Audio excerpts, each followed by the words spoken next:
Hey, Shalom, Shalom, all praises, honor, glory goes to Yahweh, Ba'ashem, Yahushai, Ba'ashem, Rachak, Wadash, double honors to the apostles, bishops, elders of great millstone, who rule well, peace and blessings to you fellow brothers pushing out this word.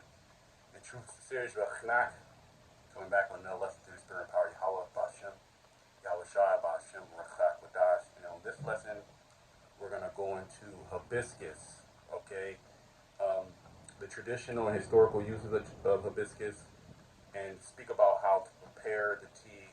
I'll give you two ways to prepare the tea, and also you can do the tincture too as well. And hibiscus, why am I speaking about hibiscus? Well, a lot of brothers, a lot of sisters that are in the truth, have problems with blood pressure. They have problems with their cardiovascular system. They have problems with their kidneys. Okay, they have problems with their liver. They have problems with their stomach. Mainly hibiscus, and hibiscus is also known for supporting the blood pressure in the body, reducing, or you can't, Esau said you can't say that. This is not medical advice, but it does support you having less tension in the body. It relaxes the blood vessels. Now, what I have here is a little jar of hibiscus. Okay, in the Caribbean, okay, is known as sorrel. Amongst Issachar is known as Hibiscus. Okay, and it's a flower. All parts of the bush, I believe it's a bush. All parts of the bush or the tree are edible, but generally you'll see the flower being used. Okay, so we'll go through some traditional uses and why you should incorporate hibiscus in your health regimen if it's needed. Okay, and anytime you see red, generally in Mother Nature, so-called. Okay, think blood, think cardiovascular system, think the heart. Okay, so the first thing we'll do is we'll go right into dosing. Okay, if we're dosing the flower, okay, generally you can buy hibiscus in bulk. So if you're going to get this herb, buy it in bulk. Where could you find this herb in bulk? Well, I keep speaking about those international markets. They'll have either sorrel, or they'll call it, or jamaica, or hibiscus flower. They'll have it in those international markets. Okay, Issachar uses it a lot. The Caribbean, the Caribbean islands, they use it a lot. And they'll have these herbs in bulk. If not, go to a bulk supplier online and get the hibiscus. Because if we want a medicinal dose, we have to take a lot more of it, okay? So I have the chopped up flour, the cut and shifted flour. And how will we make this tea? Now, there's two ways we can make this tea. Okay, we could do a hot brew, or hot infusion, or cold infusion. Okay, we'll do the hot infusion first, okay? So for every dose, 2 teaspoons. 2 teaspoons of the cut flour. Now, if you have the powder hibiscus flour, okay, 1 teaspoon. So generally, when you're doing powder herbs, 1 teaspoon. If you're doing the cut herbs, 2 teaspoons, okay? So what I have here, let's come a little closer.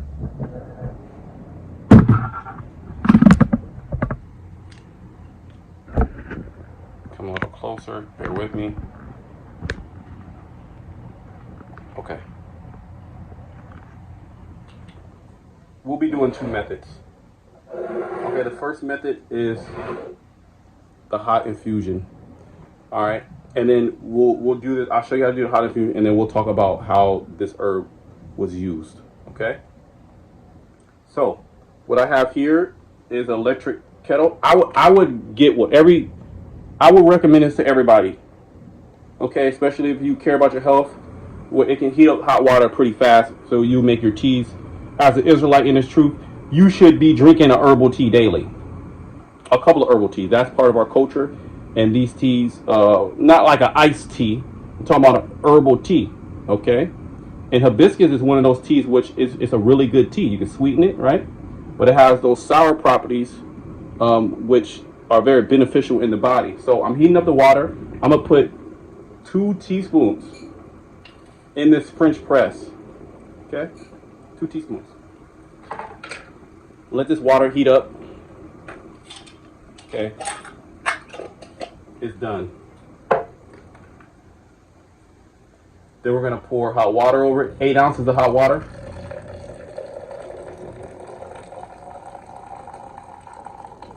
Okay.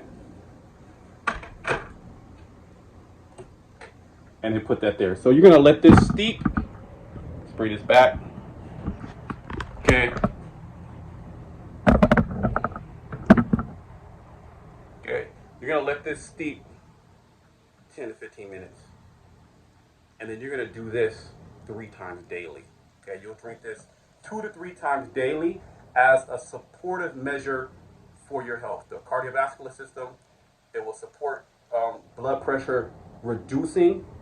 Okay, it will support excess fluid moving from the kidneys, and we'll go into more of those details just shortly. I'll read you some stuff about hibiscus.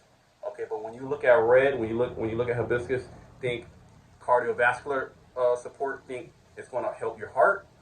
Okay, so it will fight against heart attacks. It will fight against angina. It will fight against congestive heart failure. Okay, it's going to fight against clogged up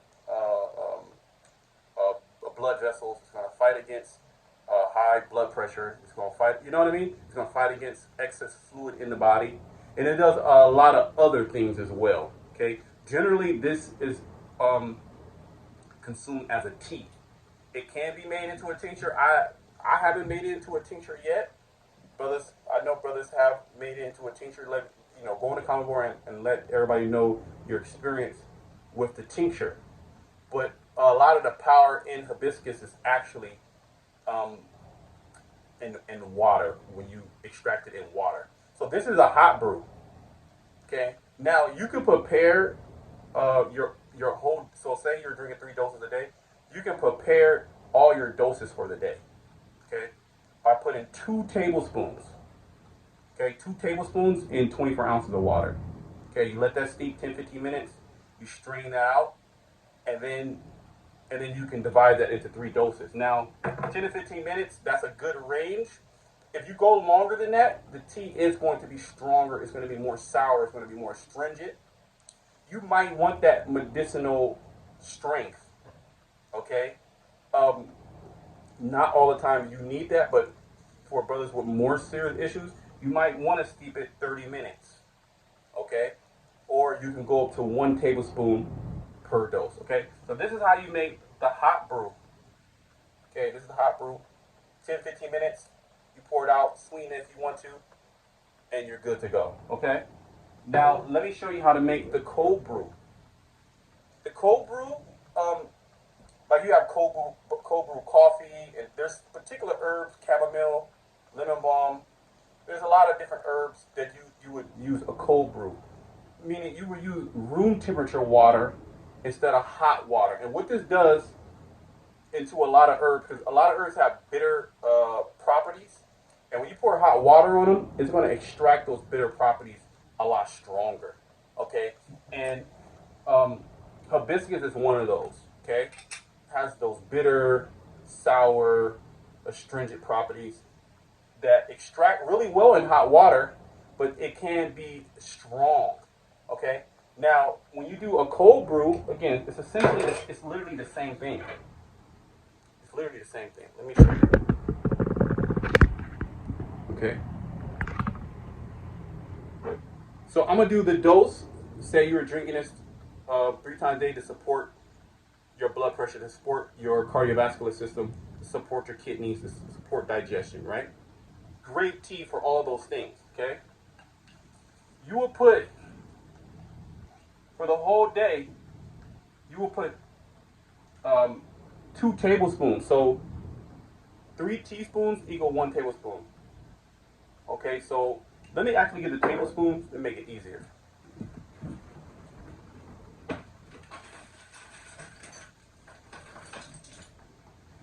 Okay, this is gonna make it easier. If not, okay, you will put 6 teaspoons. Okay, 6 teaspoons equal 2 tablespoons. So let's do that.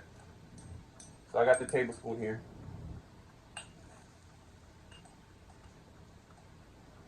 1, 2. Okay. Now, instead of putting hot water, on this herb, we're going to put room temperature water. Okay, and each dose is going to be 8 ounces, so we're going to put 24 ounces of water. Okay, 24 ounces of water.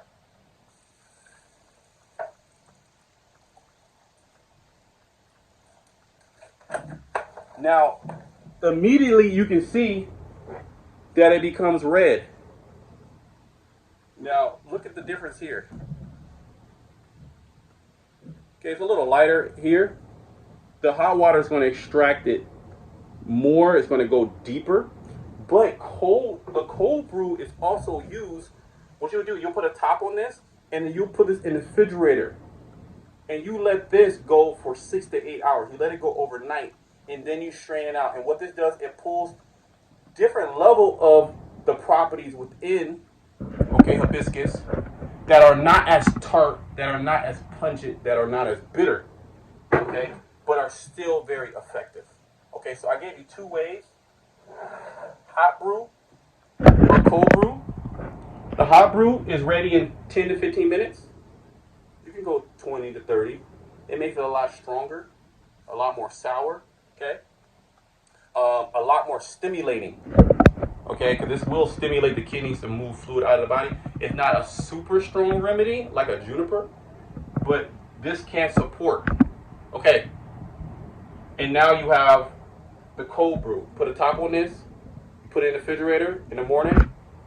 You strain it, and then you can drink that. You can warm it up if you want, or you can drink it cold. I know it's hot now, so this can be a nice refreshing tea throughout the day. Also to quench the thirst, to hydrate, and also start to work on, your body that's all messed up, your blood pressure high. This is a great tea to start consuming daily. Okay, how long should we drink this?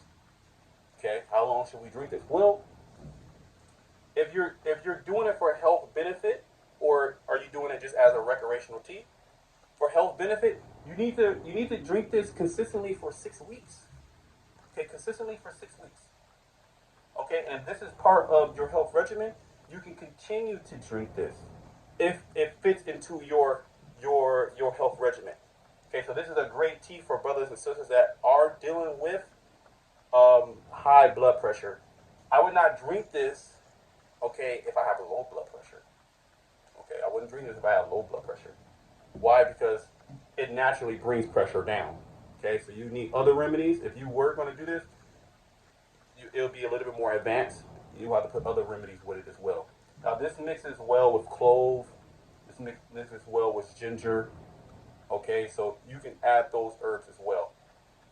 Okay, I gave you 2 ways to do it. Now you just got to get some. Go to a bulk supplier. Go to international market. Find you some sorrel, jamaica, hibiscus, whatever the name you want to call it, and start to drink that. Okay, remember, red blood, cardiovascular system, heart. Okay, this is a really good remedy for that, as well as excess fluid. So now let's go into some. Step this back.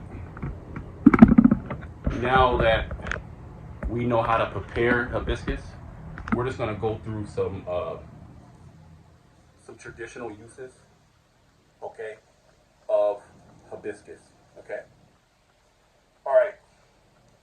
It was generally used for the heart, the blood vessels, the liver, the kidney, the urinary tract, the stomach, the skin, connective tissue. Remember, all different herbal systems, they use the herb for different ailments. So hibiscus can be actually used for a number of ailments. It can be put into your system if you have heart issues, if you have too much pressure or hypertension, urinary issues, liver issues. Okay, certain systems use it to cleanse the blood. Okay. All right, it's a mild diuretic. Okay, it's a cardiac tonic. Cardiac, associated with the heart. A tonic is something that you would take daily to tone, to tighten, to strengthen. So someone that has a weak heart, whether their heart is working too much, and there's palpitations, there's stress, there's cramping, there's a lack of circulation. Hibiscus can be added into your regimen to start to tone and start to rebalance the heart. Okay, I would add other remedies too, but what I'm saying is this is a great herb to have at your disposal and to know how to use. Okay, what the scriptures say, wisdom and knowledge shall be the stability of our time, and strength of salvation. The fear of the Lord is his treasure. Okay, and hibiscus is, you can pretty much get it in all 50 states. Okay, and it's a great herb to incorporate into your diet, especially during the times of summer or those that have a lot of these issues that we're going to go through. Okay, it's an anti-inflammatory. All right, it's a mild laxative. Okay, it stimulates the liver. It has a lot of antioxidants. It's a digestive sour tonic. So you got a digestive bitter tonic, right? Particular herbs like wormwood, gentian, barberry, Oregon grapefruit, right? Orange peel, bitter orange. That's a bitter tonic, but you have digestive sour tonics. Okay, it's sour is a taste that when we consume, different functions in the body start to turn on. Okay. All right. Ancient Egypt, historical uses. Cooling the body during extreme heat. So we're going through extreme heat right now. So also known within herbalism, it's called a refrigerant, which cools down the body. So hibiscus is also known as a refrigerant.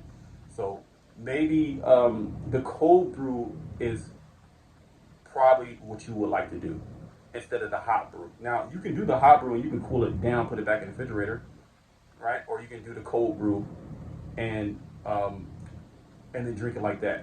For example, you have coffee. You have hot brew coffee and you have cold brew coffee. Okay, cold brew coffee seems to be a little bit smoother. Okay, and it actually extracts more caffeine than hot brew coffee. Okay, because if you brew hot coffee too long, it becomes too bitter. If you brew hibiscus too long, it becomes too sour. Okay, so you don't want to do a long infusion. Okay, I believe this is ready. This should be ready. Right? And I'll just put it in here.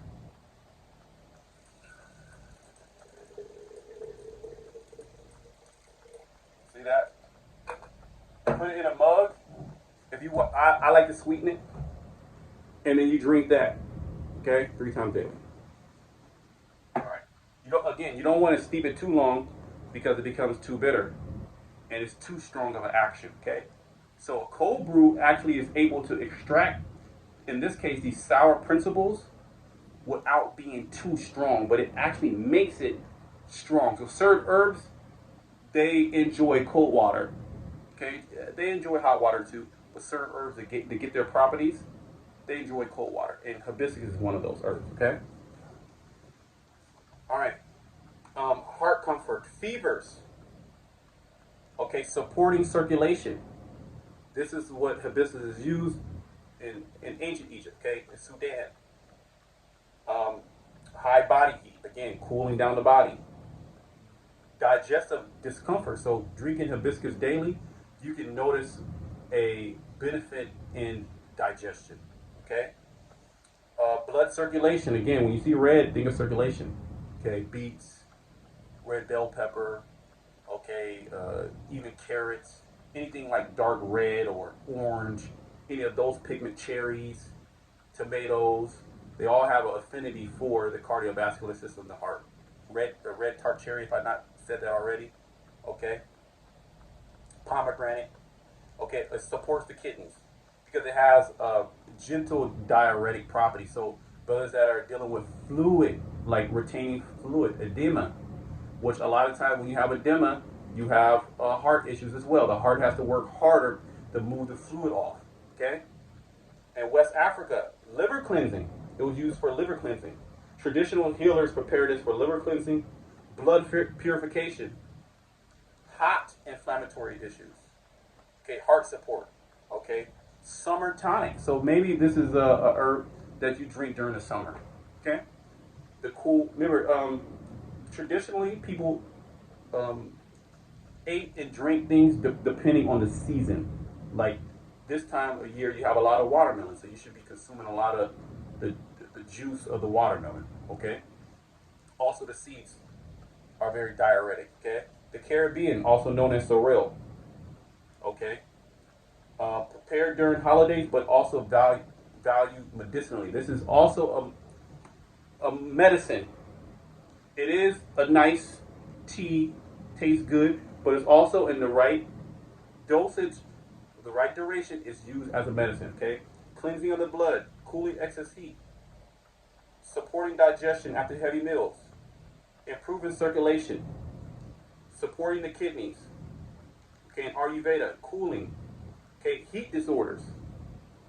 Brothers that deal with a lot of inflammation. Okay, excess menstrual heat. Women that deal with a lot of excess blood and menstruation and a lot of heat disorders. Okay, burning urination. So you can see how many different systems use hibiscus. All right, medicinally, as well as a tonic during the summer. All right, to cool you down. Okay. So hey, I pray the lesson was edifying. All right, make sure you get you some hibiscus. Either you're gonna do the cold brew or the hot brew, or you can make the tincture. I haven't made the tincture myself, so I'm not gonna speak too deep into the tincture. You brothers that have made the tincture, go ahead and let us know how the tincture, hit. But when you look in and you study hibiscus, traditionally hibiscus was used in a tea form. That's where hibiscus shines, but the tincture can help too. Okay, so until next time, shalom.